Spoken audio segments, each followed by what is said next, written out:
হচ্ছে সরকারিভাবে ধান সংগ্রহ কার্যক্রম।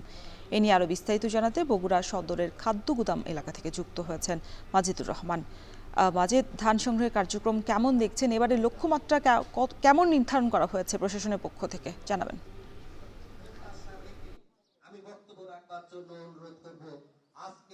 রওশন, আপনি জানেন যে গত ৩ মে কিন্তু সারা দেশে ধান চাল সংগ্রহের যে অভিযান, বিশেষ করে ধান সংগ্রহের যে অভিযান, সেটি কিন্তু শুরু হয়েছে। এখানে প্রধানমন্ত্রী উদ্বোধন করেছেন এবং সেই দিনই কিন্তু সারা দেশে ধান সংগ্রহ অভিযান শুরু হওয়ার কথা ছিল, কিন্তু বৈরী আবহাওয়ার কারণে বগুড়াতে ধান সংগ্রহ অভিযান 2 দিন পিছিয়ে কিন্তু আজকে হচ্ছে এবং আজকে সদর খাদ্য গুদামে যে ধান সংগ্রহ অভিযান সেটি কিন্তু শুরু হয়েছে। আপনারা দেখতে পাচ্ছেন যে এখানে কৃষকরা তারা সরাসরি এখানে ধান দিবে এবং ধান দেওয়ার পরেই কিন্তু তারা টাকাটাও নগদ পাবে এখান থেকে, এটি করা হয়েছে। আর এই বছরে যে ধান সংগ্রহ সারা দেশে 5 লাখ মেট্রিক টন ধান সংগ্রহ করবে, আর বগুড়াতে সংগ্রহ করবে 17,700 মেট্রিক টন ধান সংগ্রহ করবে এবং সেই অনুসারে কিন্তু এখানে কার্যক্রম আজকে শুরু হয়েছে এবং এই কার্যক্রম চলবে 31শে আগস্ট পর্যন্ত।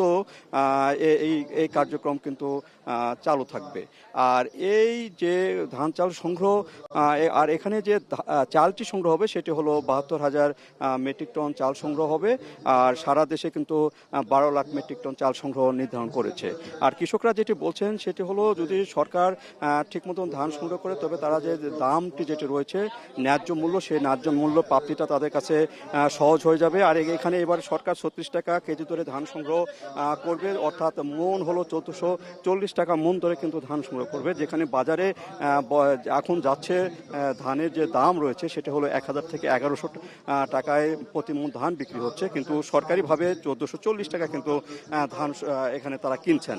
আর এখানে যে বিষয়টি সবচেয়ে বেশি যে কৃষকের অভিযোগ সেটি হচ্ছে তারা এই যে আর্দ্রতা নির্ধারণ করতে যায়, কিন্তু অনেক ক্ষেত্রে কিন্তু সরকারি ঘরে ধান দিতে পারেন না, এই জন্য কিন্তু তারা কম দামে বাজারে বিক্রি করেন। যদি এটা একটু শিথিল করা যায় তবে হয়তো তারা ধানটা দিতে পারবেন এবং তারা ন্যায্য মূল্য পাবেন। তো এই ছিল রওশন আমার কাছে বগুড়ার যে ধান সংগ্রহ অভিযানে আজকে শুরু, তার সর্বশেষ। বগুড়ায় ধান সংগ্রহ কার্যক্রমের বিস্তারিত জানাতে যুক্ত ছিলেন মাজিদুর রহমান।